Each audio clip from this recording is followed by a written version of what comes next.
اللہ والوں کی صحبت کو اختیار کریں. حضرت مولانا قاسم نانوتوی رحمۃ اللہ علیہ کا ایک پڑوسی تھا، ہندو تھا، اس کا انتقال ہو گیا.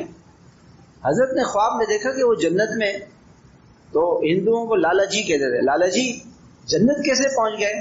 تم تو ہندو تھے. انہوں نے کہا جی میں آپ کے پڑوس میں رہتا تھا، آپ قرآن پڑھتے رہتے تھے، میں قرآن سنتا تھا، مجھے مزہ آتا تھا، مجھے بہت اچھا لگتا تھا آپ کا مذہب، آپ کا دین، آپ کا قرآن، مجھے اس سے محبت ہو گئی آپ کے پڑوس میں رہتے رہتے. میں چاہتا تھا کہ میں مسلمان ہو جاؤں، لیکن میں ڈرتا تھا اپنے خاندان سے، برادری سے. تو جب میں مرنے لگا، مرنے سے کچھ عرصے پہلے مجھے خیال آیا کہ جب میں نے یوں ہی خیال میں یہ کہا کہ میں اس اللہ کو مانتا ہوں جس اللہ کو مولانا نانوتوی مانتے ہیں. میں ان کے قرآن کو مانتا ہوں، ان کا قرآن سچا ہے، صحیح ہے، اور میں ان کے مذہب پر ہوں. یہ میں نے جملے کہا، میں مر گیا. مجھے یہ نہیں پتہ چلا کہ یہ ایمان ہے. جب میں اللہ کے دربار میں پیش ہوا، اللہ نے فرمایا کہ آپ مومن ہیں، جاؤ جنت میں، جہنم ختم ہو.